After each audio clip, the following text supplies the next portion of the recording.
for the white man in this movie? Why? Why am I rooting for the white man? I want some of your brown sugar. I want some of your brown sugar. I want some of your brown sugar. Hello beautiful people, welcome back to my channel. This is Brownsugar commentating. I'm your girl, Kayla. If you're new here, make sure to subscribe for more videos about black entertainment, black womanhood, and whatever else I feel to talk about this week. Alright, let's get right into it. So today we're going to talk about the newest Netflix original movie, You People, written and directed by Mr. Kenya Barris himself, honey, and stars Jonah Hill, Lauren London, Eddie Murphy, Nia Long, and Julia Louis Dreyfus, I believe her name is. Yeah, so we got much to discuss. The movie came out earlier this week, and the people have been talking. And, you know, when the trailer came out about a month or so ago, I already said I was finna drag it, and, like, this is my life, and this is what I do. You know, if Mr. Kenya or Mr. Tyler or Miss Lena, if they make something, I gotta see what it's given, for better or for worse, you know what I'm saying? So here we are. I already told y'all that I wasn't too confident on the film based on what I saw in the trailer and based on just hearing the premise alone. And I mean, I'll let you know how I feel when we get to the end of the film. I mean, when we get to the end of the video. As it stands right now, only after being out for a couple of days, it has a 42% on Rotten Tomatoes and a 5.6 out of 10 on IMDb, and the current audience rating is a 2.6, honey. So what we're going to do is we're going to talk about the plot a little bit, and I'll tell you what I liked about the film, and then we'll talk about what I didn't like, and then we just go wrap it up. Okay, we'll keep it cute and concise. We'll try to. I don't think it's going to happen, but we'll try, like we always do. So You People is a film that stars characters Ezra and Amira, okay? That's Jonah Hill's character is Ezra. Amira is Lauren London's character. Ezra is supposed to be a Caucasian Jewish man, okay? And Amira is supposed to be a black Muslim. They basically meet they meet in a chance encounter when Jonah Hill ends up ordering an Uber, and he hops into Amira's car, mistaking her for his Uber because his Uber does look like Amira as well as have the exact same car as her. And, you know, after a little wacky, you know, first meeting, he ends up helping her find her way because she was lost. That's why she was at his job in the first place. And, you know, he invites her to go out to dinner. They hit it off. We see a montage of 6 months of dating. And that's when Ezra decides to pop the question. Okay, well, first he actually goes to his family and has Amira meet the family. The family encounter that Amira has with Jonah Hill's family is as good as it would probably go. They're just kind of really awkward and really ignorant to being around black people, and it shows here. But at the end of the day, I guess they're, for the most part, for what we could see, harmless. He then tells his mom that he's going to propose to Amira, and she gets her blessing. She says she likes her, she's here for it, whatever. He then tries to go to Amira's family, who is Eddie Murphy and Nia Long, and they're not as receptive to having Jonah become a part of the family. Eddie Murphy's character he's supposed to be black Muslim, but it gives more Nation of Islam than anything else, you know, as he mentions Louis Farrakhan and things like that. And you could tell he's just not here for the white folks at all. He's not here for Jonah Hill. Like, as Jonah Hill tries to ask for his blessing, Eddie Murphy said, "I'd like to see you try." And I mean, he succeeded because, you know, he proposed to her anyway, and she says yes. And then, you know, time passes, they move in together, they're starting to plan the wedding, everything seems to be cute. And for the bulk of the rest of the movie, it consists of three things. It consists of Jonah Hill and Ezra and Amira's relationship, and like the ups and downs of them being in a relationship, this makes up like 13% of the film for the most part. The bulk of it is really I'm trying to call them by their names. Ezra trying to establish a relationship with Akbar, which is Eddie Murphy's character's name, but failing to do so because, like I said, no matter what, Akbar is not trying to see it for Ezra because he is white. He therefore thinks he's not good enough for his daughter, and so he's trying to put obstacles in Ezra's way to discourage him from trying to pursue any deeper connection with Amira. And then you have Amira trying to establish a relationship with Shelly, which is what Jonah Hill's mom's name is in the film. And Shelly is a person who is like, it's not necessarily racist on paper, but the way that she moves and the certain comments she makes, while she may think it's in good faith, it comes across as ignorance and makes Amira hella uncomfortable. And this especially like when it comes to comments, she has incidents where she makes a whole comment about Amira's hair, saying she wants to learn about black women's hair. She ends up during the bachelorette party pulling off one of her friend's wigs. Or I think it was Young Miami. Yes, Young Miami is in this film, by the way, for like a couple scenes. But, you know, like, it's just like typical ignorant white woman stuff. Not necessarily malicious, but obviously offensive and just doing the most. So the movie makes like a big headway when they realize that neither of them are really feeling to make a relationship. It's taking a toll on their relationship, and they end up calling off the marriage or calling off the wedding. And then, you know, some time passes, okay? And Jonah Hill's character, or Ezra, has this podcast that he's been trying to get off the ground. That's like also a part of the movie, him started trying to, you know, leave his finance job to become a full-time podcaster that he has with his queer black friend. I don't remember what the queer black friend's name was, but they friends. They have a podcast where they talk about the culture, whatever that means, and basically like race relations and various things happening in the world, I guess. That's kind of the vibe. And it ends up getting successful to the point where they end up on Complex. And, you know, Eddie Murphy ends up, or Akbar ends up listening to Jonah Hill's podcast. And Mike Epps, who's a relative of Laura London's character, he, you know, says, you know, you really didn't give him a shot. You really never gave him a chance. You should have, you know, really tried. He seems like a pretty decent dude, you know, like you know, he doesn't have his life 100% together, but, you know, you could tell that he cares about Amira, whatever. And that makes Eddie Murphy, you know, basically conjure up a plan with Shelly to get the kids back together. And then they do that successfully. You know, apologies are exchanged. They end up orchestrating a secret wedding to which they get married, and everything ends in a beautiful interracial bow. So that's the movie. So let's talk about what I liked about it. What I liked about it was Jonah Hill. I like Jonah Hill. I think Jonah Hill does usually well in movies, and this is no different. He was the star of the show. If I did chuckle a little bit in the movie, it was because of him. I think that he should be in more rom-coms. I think he makes for a very charismatic and like fun lead. And yeah, and I feel like I haven't seen Jonah Hill in anything in a while, so it was just refreshing to see him on my screen again. I also thought that Lauren London's hair ate in every scene. The hairstylist was working overtime and then some.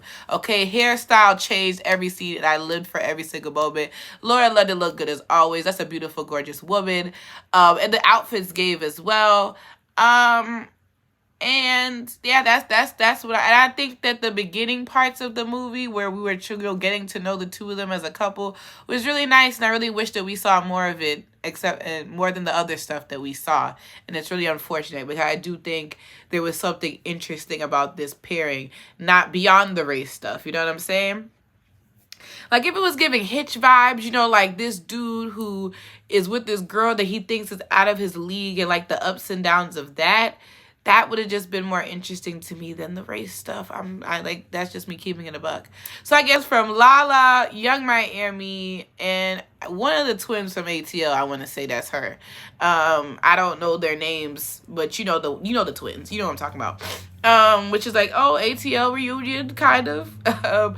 But yeah, that's just yeah. If that Mike Epps, like I said, makes an appearance. There's some other cameos here and there of some comedians, but irrelevant. Let's get into what I did like about the film. So you could definitely tell this movie heavily is inspired by the mid-2000s film Guess Who, starring Ashton Kutcher, Zoe Saldana, and Bernie Mac. But the thing about what makes that movie good and this movie not so good is because, yes, a part of the reason why Bernie Mac's character didn't like Ashton Kutcher was because he was white and he was expecting that his daughter's partner was going to be black. It's not his personality. Like, yeah, he doesn't even give me the vibe. Even I don't even think if he was white, he probably still would have liked him anyway. Like, he's that type of dad where it didn't matter who he was going to be with. He wasn't going to like the man regardless. But like I said, him being white just didn't help. But what I think what makes that movie good and this one not so good is because, one, Bernie Mac's character was a good villain, and two, he had humanity to him. He wasn't completely, like, unempathetic and not interesting to the point where you're like, okay, this nigga sucks. Like, you know what I'm saying? Like, and I love the fact that the movie really spent time to develop a relationship between Ashton Kutcher and Bernie Mac, because that's really what the movie was more than anything. We really rarely saw Zoe Saldana and Ashton Kutcher even really being together. The movie was about these two people who don't like each other and them really trying to establish a relationship, and successfully does so by the end of the film. And like I said, we have some comedic, funny hijinks or whatever. And it's just a lighthearted, fun comedy that you can watch over and over again, right? Like I said, and it works because, like I said, that style of comedy works for a actor like Bernie Mac, or a comedian rather, like a Bernie Mac, because Bernie Mac is like that, you know, like he's stern, but he could be silly and funny at the same time. He has a good balance of doing the two things. And like, another person you could say that could do a similar role is like a Samuel Jackson. I feel like a Jamie Foxx could do this well. Also a Will Smith. I feel like all of these, even Martin Lawrence, I'll throw in the hat for that. Because especially like nowadays, Martin Lawrence, I feel like it could work. But I feel like the person who to be most successful at it would definitely be, like, Bernie Mac was the best person for that role. Now, when you do this similar thing with Eddie Murphy, it's like, how the hell you got Eddie Murphy in a movie and he not funny? Like, make that make sense. How is the Eddie Murphy in your film and he is the least funniest person in the damn movie? And he's the most unlikable person in the movie. Like, quickly, explain that to me, Kenya. Explain it to me. Like, what a waste. What a freaking waste. Because Eddie Murphy is so damn funny and so damn charismatic. And how the hell do you suck all that out of a person in one movie? Like, it's crazy to me.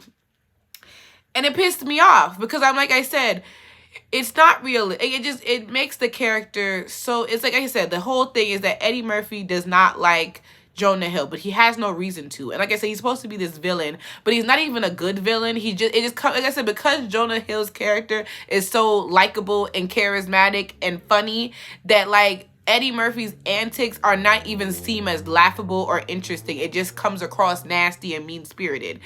And, like, it just doesn't work. And like I said, even we are damn near an hour and a half, 20 minutes left in the film, and he still don't like this man. And it's just like, what the hell? And so when Jonah Hill tells his ass off and says he's a straight up asshole, I gotta clap. Why am I rooting for the white man in this movie? Why? Why am I rooting for the white man?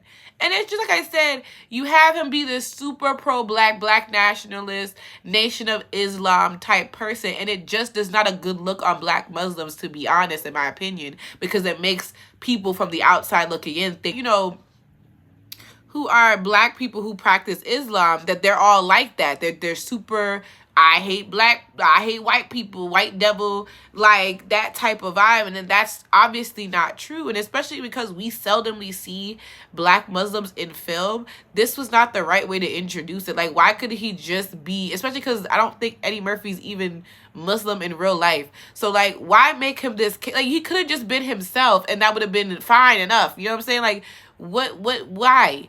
And it's just constant, just having these talks about gentrification, and just, even they try to address the colorism situation, because as I said, it was a joke when this movie first came out with the cast. And I said, how the hell is Eddie Murphy and Nia Long Lauren London's parents? And like I said before, yes, I know that it's possible for two dark-skinned people to have a light-skinned kid, but, like, let's be serious. Especially with Kenya Barris' track record of acting like dark-skinned women don't exist. It's very interesting that that's the casting choice that you chose, especially upon learning that Lauren London is actually biracial in real life. It's just weird. And so to address this whole casting issue, he goes on to say, oh, to Nia Long's character, oh, this is your white granddaddy coming to haunt me because that's why my kids come out so light or whatever. And it's just like, No, your kid came out light because Kenya Barris hates dark-skinned people. Moving right along. Like I said, the Akbar character is unlikable, and that's just like I said, what a shame, because Eddie Murphy is so funny and usually the most likable character, even if he's being a con artist, like you know, like in Trading Places or whatever. Like, he's always been that. And he's versatile, and it could be charismatic in so many ways. And it's just unfortunate that this is where you chose this character to be. Because like I said, this movie, number one, is too damn long. It's 2 freaking hours. There's no reason why this movie should be 2 hours. Hour and a half at best. And that's really dragging it.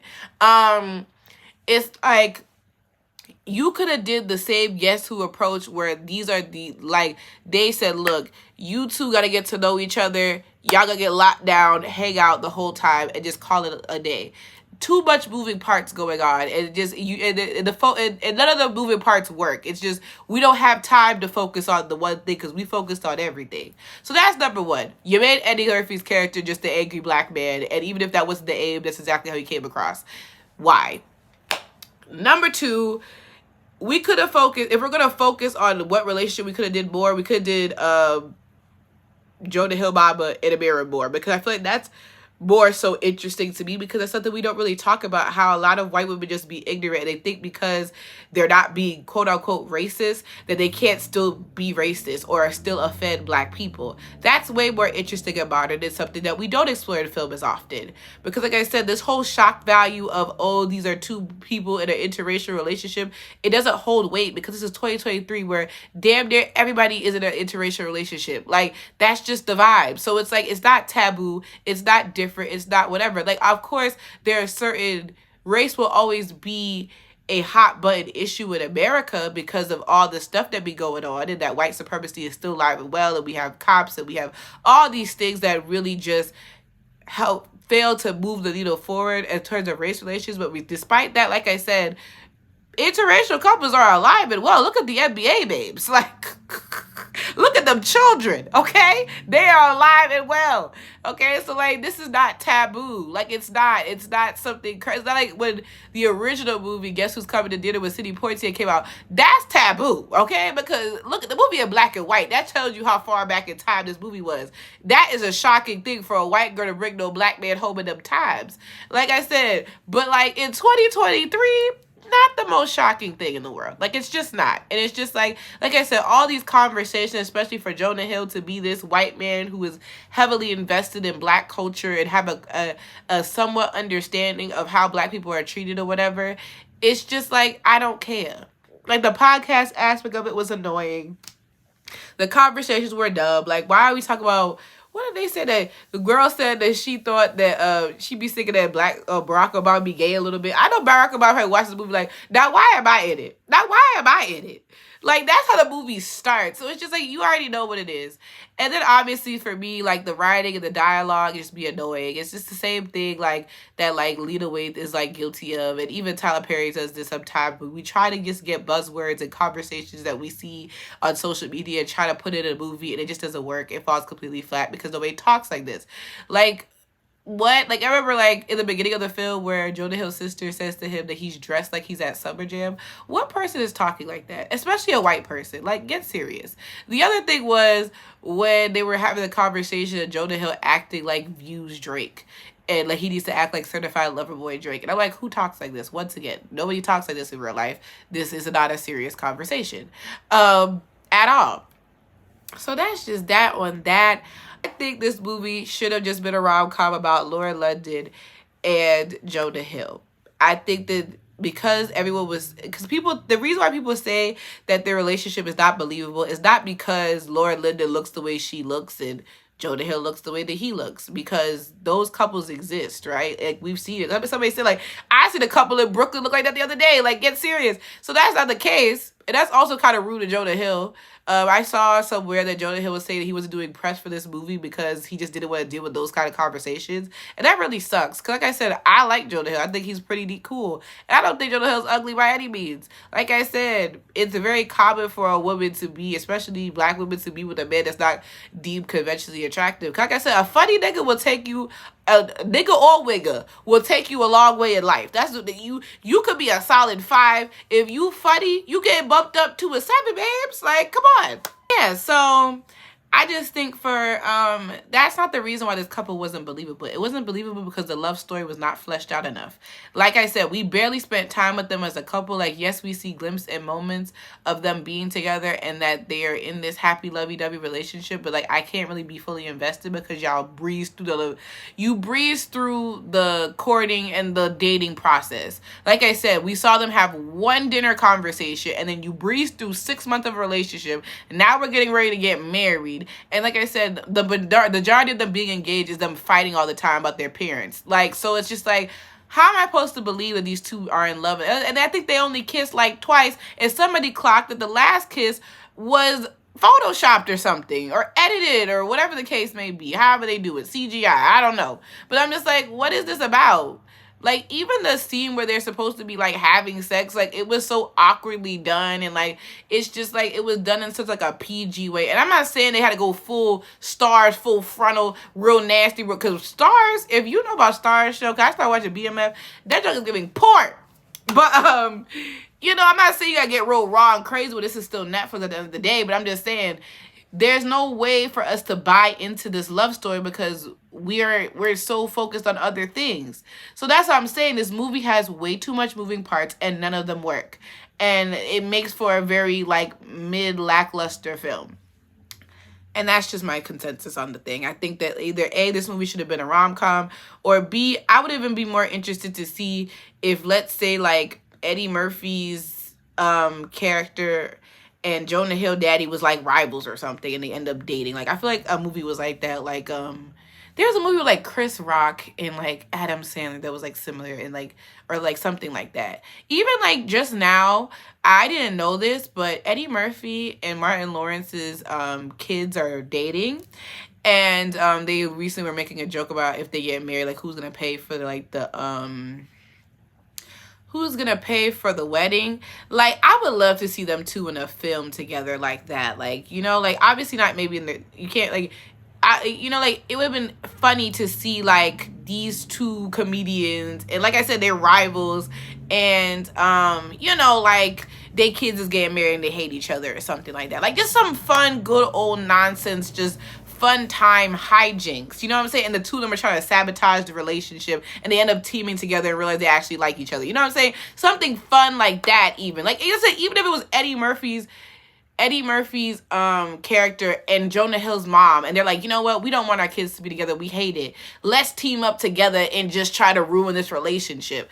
That would have been way more funny and way more interesting than y'all trying to do this. Because Kenya Barris, I'm gonna tell you this once, I'm gonna tell you this twice, I'm gonna tell you a million times, you don't have the range to talk about race. We don't care. Let it go like Frozen, please.